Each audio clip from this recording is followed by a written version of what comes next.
Hey, good morning, folks. We're out here at Lindo Lake. And I got to tell you, this guy right here, if you thought V8s were gone, Lexus says, no way, Jose. 5.0 liter, 472 horsepower.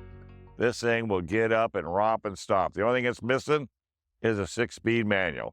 I know. I could live with that. But it's got an 8-speed auto. And here's what's interesting. Everybody has been giving me nothing but compliments on this car. This car's been here around for 10 years. They have not done anything to refresh it or really heavy-duty upgrade it. That's saying something. Flare yellow, and we're going to try to do a little drive-away shot so you can get an idea. The metal flake in this paint reminds you of something at the Grand National Roadster Show. Amazing. Rear-wheel drive. That's another one you don't see very often. Everybody's going all-wheel drive. Not this rascal. She is a rear-wheel drive. You can turn off the traction control. You can do it all.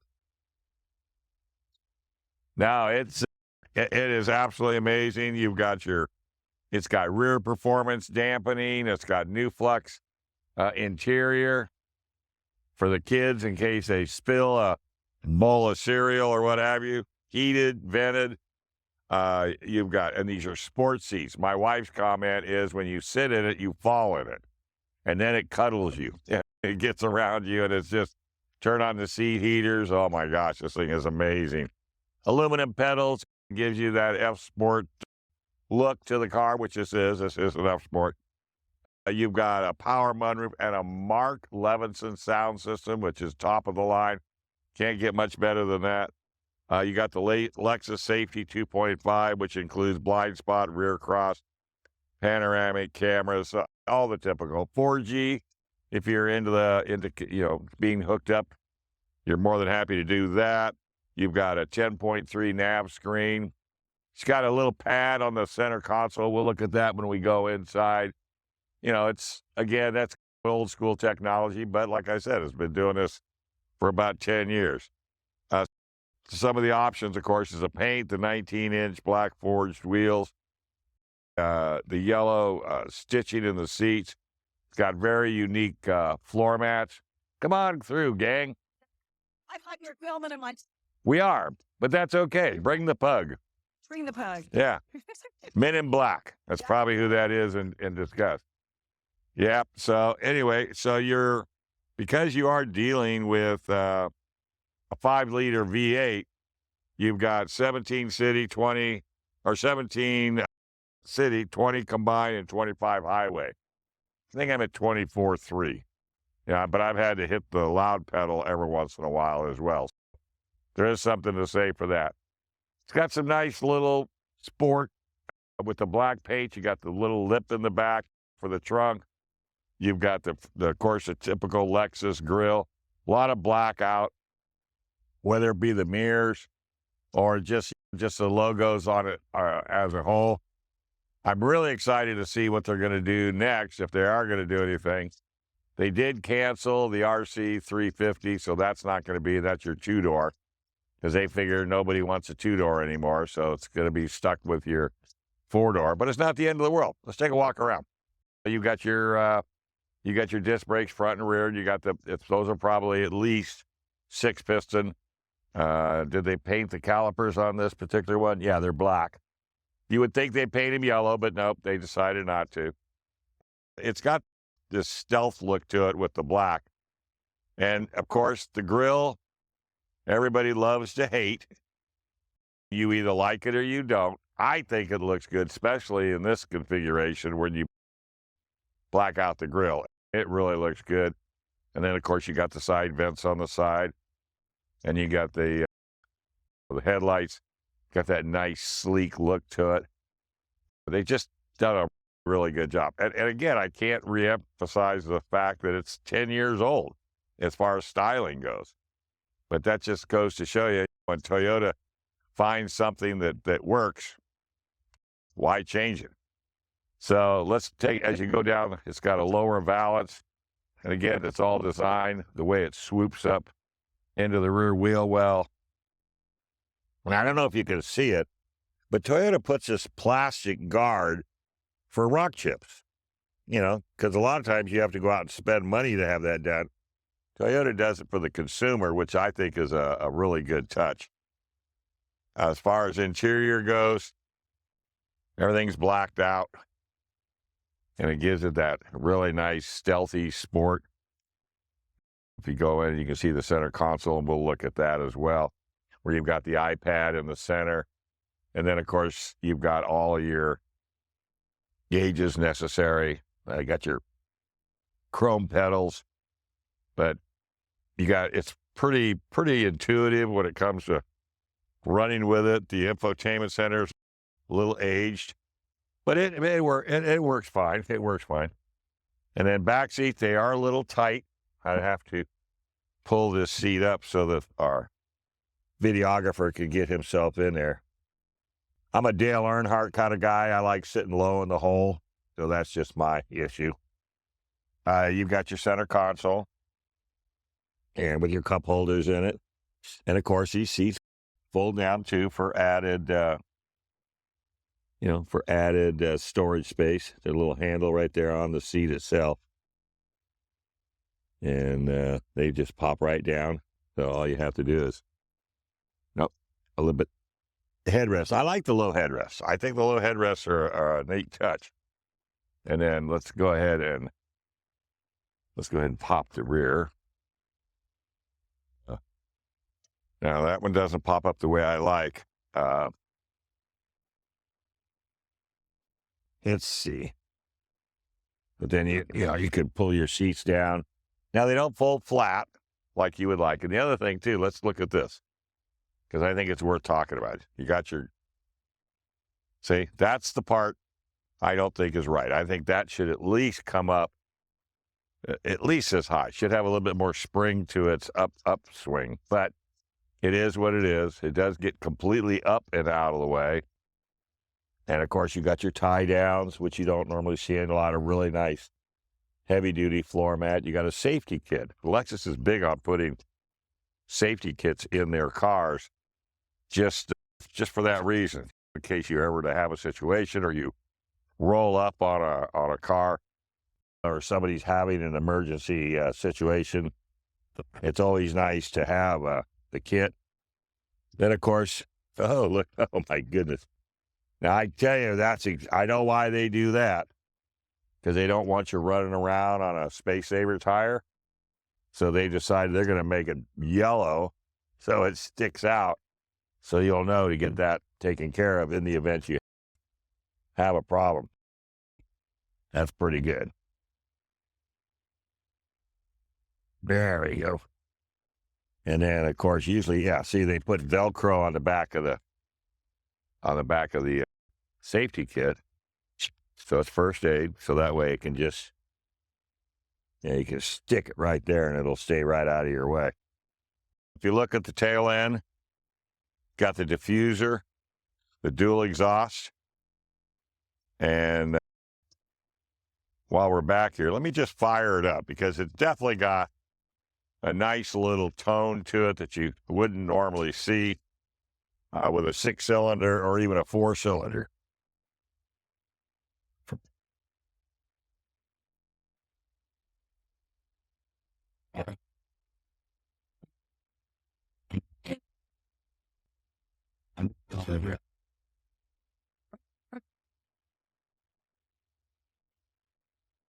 Pretty nice, I might say.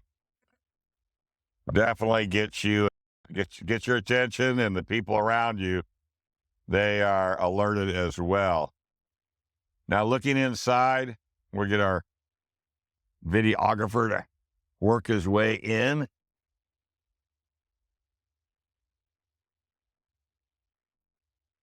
Got a manual sunroof. Again, this falls back into that 10-year-old, because normally all of this would be power, and I don't have a problem with it. I'm not necessarily a sunroof kind of guy, so this doesn't make any big difference to me. Let me move my water here. Here's where I was talking about. You've got your iPads, see, up on the stage. So if you were looking to make any adjustments, say you wanted to make it bigger, you could make it bigger. But I don't know, and I think the reason why this technology is going away is I don't know if you really want to do this while you're driving, but then you got all your maps, your destination, your phone, apps, function, information set up. So that's, and then it does have an arrow to go back. And then, of course, here you got snow. You can turn off traction control. You've got eco. And then, of course, you've got, this is on the dash here, and it shorts to Sports S. And then the instrumentation changes.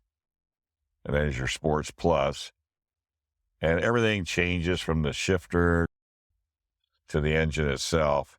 And then so you can move it all the way back. And then eco, believe it or not, I usually run around in eco. I like the gauge setup. I like the fact that you're easy to see what's going on the clock, the temperature, water temp, and fuel. It's got odometer that hasn't been reset in a while. And I like the clock. It's nice. They keep the digital on the dash, but it's just nice to have a clock, so to speak. You have all your controls through here down below. Like I said, this is the redundancy of the car. You've got seat heaters down here. I'll just show it over here. And then, of course, you can drop it down. And then you have cooling. And you have that on both driver and passenger. So it really makes for what nice and cozy when you get in. They're not automatic. You do have to manually use them. And then, of course, you can set your temperatures on automatic, and it's just a touch as well. So you can just slide them up, slide them back, however way you want to do it. And again, once you get used to the car and you've owned it a while, all of this stuff is total redundancy. You've got nice backup, overhead 360, and then, of course, so, and then it's just basically showing the front, and then shows you your lines. Some people like to, when they're parking, they like to,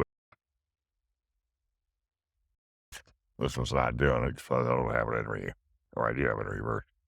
But it gives you those, and then that's when what's interesting, when you get close to something where that red line gets close and you think you're right on it, it really gives you about that much more space. So it's almost like back in the day when your gas tank went down to empty, but you could go another 3 miles. So that's a nice touch as far as when you're pulling in. And then, of course, traffic information, route tracing, map data, points of interest. So they try to make it as simple as possible. I'm just nosing around. Let's see, what is this? Oh, trip information, how many miles per gallon you're getting, and then what's the range. So I got another 186-mile range on the car before it goes out of gas, which don't want to see that. So, and then if you're so inclined, you can do a split, and then you can probably bring that one larger if you want. Yeah, see, then you can get different variations. So they really do a very good job. Paddle shifters, if you're so inclined, just this is up, this is down. So when you're going into the turns, you bang, or it gets you where you want to go. And then, of course, you've got, what have I got here? Okay, we don't have,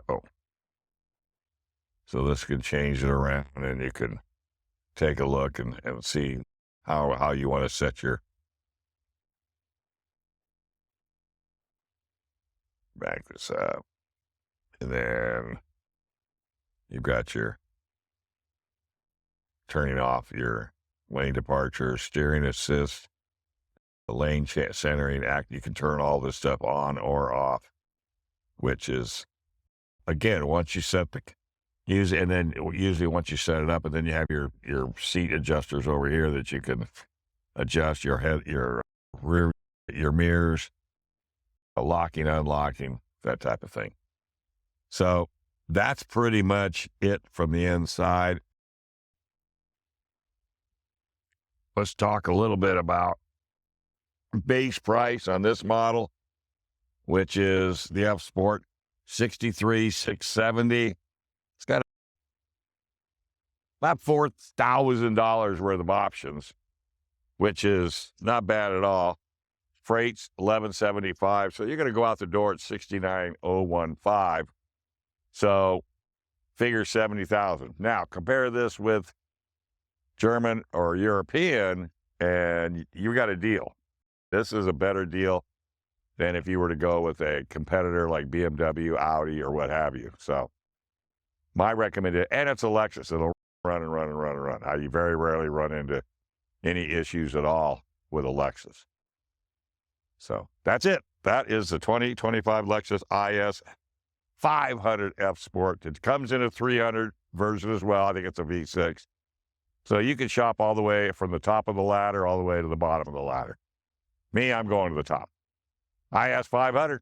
Let's go. Listen to that exhaust. Might want to play that video over a couple more times.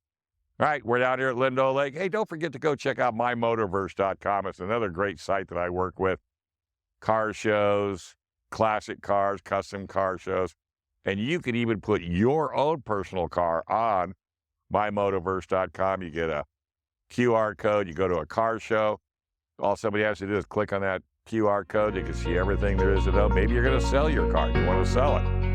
Put all your information on it. Start hitting the car shows in San Diego, and boom, you never know. You might be able to unload it. All right, folks, be safe, drive careful, and we'll see you down the road.